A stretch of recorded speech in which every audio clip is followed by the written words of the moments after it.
International cricket council ICC દ્વારા T20 world cup 2026નું schedule release કરવામાં આવ્યું છે।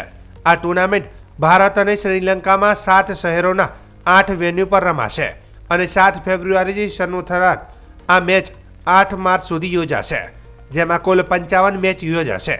ભારત અને પાકિસ્તાન વચ્ચે ગ્રુપ સ્ટેજની મેચ 15 ફેબ્રુઆરીના રોજ કોલંબોમાં યોજાશે, જ્યારે ફાઇનલ 8 માર્ચે અમદાવાદના નરેન્દ્ર મોદી સ્ટેડિયમમાં રમાશે।